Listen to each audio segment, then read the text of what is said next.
Hi guys, welcome back. Wow, what a crazy day on all the Chinese education stocks again. What a surprise, disaster again. So today I will talk to you about the reason why all the Chinese education stocks drop hard again and my plan of it. And after I'll go over it with the market and give you some stocks buy-in price or what to watch out for. Okay? Now, TAL had another 16, almost 17% dropping today. As of right now, 3/4 of the company value had been wiped out. So 75%. Even though it was a big run up before, maybe some FOMO, but at this point, it's all wiped out. So what caused this to happen? It was the Chinese government setting up a new organization to specifically regulate on education institutions outside of school. So they say the purpose is to refine the industry, to regulate on this industry. There's no specific law or policy from this yet, but it says here to regulate the setup of institutions. I think like the grant of license, the content, the lesson, the time, the qualification of the teachers, and regulations on the fees. So pretty much what I covered in my last video about the institutions. They said like many other industries at some point would experience from growth without regulation into a more refined and mature market. And it would be the same for this out of school education industry. So that is why they set up this organization to specifically manage the industry. So there is no specific regulation or policy out yet, but the market is for sure freaking out on this news because we don't know at all what's going to come out. But I guess it's the uncertainties that's driving the fear more than when the actual regulation comes out. In this case, people would call sell the rumors, buy the news, right? Because at this point it's full of uncertainties, right? Now within the same industry, everything was falling today, but some were not as dramatic, such as YQ, 17 Education and Technology. We've covered this in the channel long time ago. I used to own this but sold it long time ago. It fell from the highest of 24 to the lowest of 3.8. 85% of the value gone. But today, even though everything went like a disaster, YQ was still staying above the support. So that's why in the Discord I said this movement is looking better than TAL. Remember, I always say when there is very bad news and the share price does not drop below the support, chances are it might be a good buying opportunity. So right now, from the look of it, the movement does look better than TAL. Have to admit that. I also pointed out for DAL, ticker symbol DAL. It's also education, online education. You see such bad news and did not break the trend line even. Looking stronger than TAL. So why did TAL drop the most today? Not just today though, it had been a while since it dropped the most, considering it is the leader of the whole industry with the biggest market cap. And I think it has a lot to do with Morgan Stanley downgrading TAL Education to underweight, lower price target to $21.5 from 75 to 21. That is crazy. That makes me very curious, very interesting to know what gives Morgan Stanley the proof to give a price target of TAL to 21.5. Like, do they know what the government is going to come up with? Do they even know the regulation before everyone else? If anything, it would be the Chinese institutions that know the news or some insider rumors before an American institution, right? So I really wonder what gives them the judgment to lower the price target from 71 to 21. In this kind of situation, it's dangerous to follow analysts' price target because usually they just follow the trend. If the stock is dropping, they lower the target price with the share price. And vice versa, if the share price is rising, they would increase the share price. So they just really follow the trend. When a stock is hyped up, they add on the hype. And when a stock is full of fear, they add on more fear, add more fire. So analysts, a lot of the times, follow the trend. Plus, I suspect they have no idea what's the regulation from the government that's coming up to help them calculate such price target. Last week it was 28 and this week is kept to 21. So I don't know if I can trust them. I remember last year when NEO dropped to 1 point something, they would come up with a price target of $1 for NEO because they just follow the trend, and if the share price is dropping, then of course they lower the price target to be a lot lower than before, right? And after NEO's run up to 16, then the analysts would change the price target from $1 to $16. So that is 1500% increase of price target. It just sometimes makes me feel their price target is so random based on no proof. So I have analyzed what I think the government might regulate and how it would affect this industry and the different companies in this industry in my last video about TAL, EDU and GoTo. I'll put the link here so you can watch it if you haven't, and I won't repeat what I analyzed before, but here I can add on that. I asked a lot of parents in China, and education happened to be the biggest budget spending of household for many of them, and for very good reason. Number one, because they feel it's necessary. Competition is in the blood, in the DNA of the Chinese culture. So if other kids are getting lessons outside of school, there is no way they don't catch up. Catching up, it's very important in the culture for thousands of years, something that's very hard to change. So they feel necessary to send their kids to these lessons, even though it's a big part of the family spending. And number two, a very important reason is that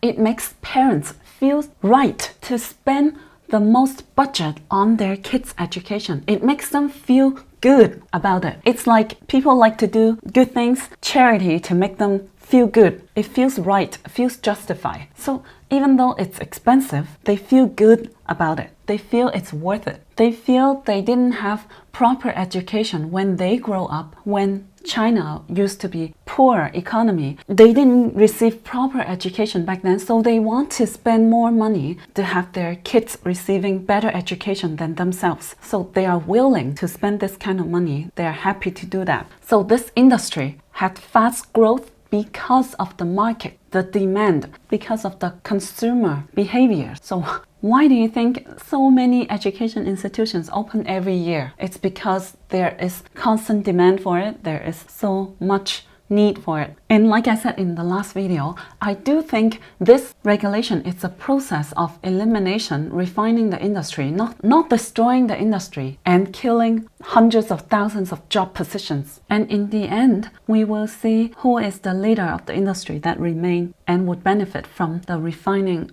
of the industry. So that is why I took a risk today, and I bought in the dip at 23.7, and I said in the Discord that this support at 23.5 was the support all the way back in 2018. So if this support is broken, then the next one should be 21. Last time I bought the dip here at 26 and my stop loss got triggered, lost 2%, but I was able to buy it at cheaper price. That helped me save 10%, so I have no complaint. I said last time if it gets to 21 to 23 range, I will buy more with call option, and that's what I did. I do think YQ would have a better movement maybe because it's smaller cap. So if the institution buy the dip, it's very easy for them to pull up the price much faster with less money, right? But it goes both ways too. If it's shorted, it can go down further too. Although right now I think TAL is more shorted than YQ. But at the same time, you need to take bigger risk of a smaller company, have more risk of survival. So it goes both ways, bigger rewards, bigger risk. Share price movement wise, YQ did not drop the support, so it looks better than TAL. Maybe a lot of short sellers are shorting TAL. For example, JP Morgan might be either shorting it or selling put because the IV of puts must be so expensive right now. But on the other hand, if the Chinese institutions know some rumors before us, they might be buying the dip as well when the dust settles down, when the people who panic sell finish selling, I guess. So it would be a fight between the Chinese and Western institutions, maybe the long and the shorts competition. So now let's go over the market a little bit. Nasdaq Nasdaq was down 0.24% today only because it had a V-shaped recovery. During the day, it fell down very fast during the speech of the Fed and then had a V-shaped recovery very fast. Digested the news showing they're very happy about what the meeting said. So it almost touched my first support of 13881. Lowest was 15 points away. So the share price of a lot of stocks had very dramatic movement today. Most of them had a V-shaped recovery, but still Nasdaq closed below the 5MA. So the fact that today's price movement felt like a false alarm doesn't mean there's no risk after, because usually they give you once or twice false alarm before the real dip. So let's see if this is another false alarm. On the other hand, Dow Jones had been dropping for a while and today had reached the support. Give it a little bit more time, the correction would be over, and so that's why I think right now it might be a good idea to open some position in the recovery or traditional to hedge against the tech stocks, because I think most of us have the big majority of our portfolio in the tech section. So might not be a bad idea to hedge as the money is moving very fast. So that's why I recommended Airline yesterday. Example of safe, for example, it's Spirit Airline. You see it's almost touching the 120 MA support of $33. Today it touched 33 and bounced back up. And also Mesa, I'm still holding it, even though right now in all the airline stocks, Mesa is the weakest one, but I'm still holding this. I might consider getting into safe as well, because they're also cheap airlines that focus in the domestic market of the US. So that's why it might not be doing so bad later on, because the economy is reopening, a lot of traveling, visiting within the country first. And when we have inflation, things get more expensive. Who doesn't like cheaper tickets for airlines? So Mesa, safe, or American Airlines, up to you. Now for the tech stocks, I still think we should buy the dip of the stocks that's still on the floor and somewhat had confirmed the bottom. The last 2 days I had recommended Douyu and Huya's live stream platform for games backed by Tencent. I said it had confirmed pretty much the bottom. You see the trend line? I drew this trend line a few months ago, last year, right? And right now it broke out the trend line and precisely backtest the trend line once, twice, third time. So I think 3 times testing the trend line and the breakout pretty much confirmed the bottom for me. So I think right now it's safe to enter. It's still lying down on the floor, might be the next to run up.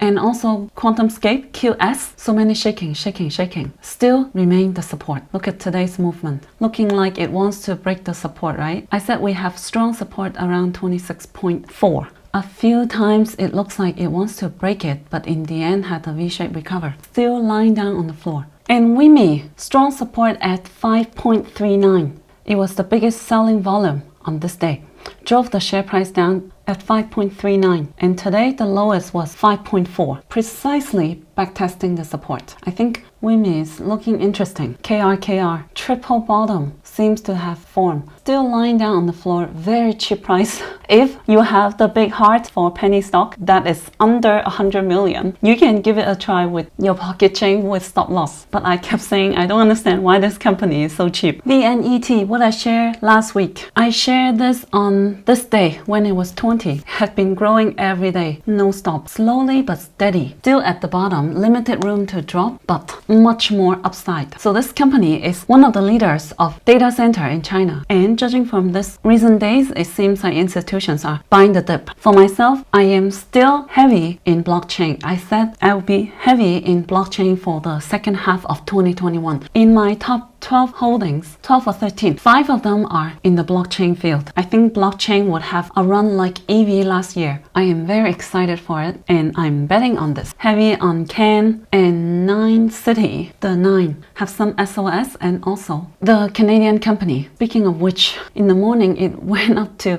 18% during the day and slowly went down 2% and then closed at 7%. This kind of penny stock very volatile. Support at 0.68 and 0.64. I still think there's opportunity in CAN. The 9 is my new play and still want to add more. I thought it could go lower today, but it V-shaped quite fast. Let's see if I still have chance for it to dip to like, let's say the 16 range. I'll be happy to add more. For now, I just have a little over 1,000 shares. So I would rather buy the dip of the stocks that's already somewhat confirmed the bottom and still lying down on the floor, much less risk than the reward, rather than the stocks that's already gone up. If I miss it, I have missed it. For example, Tiger.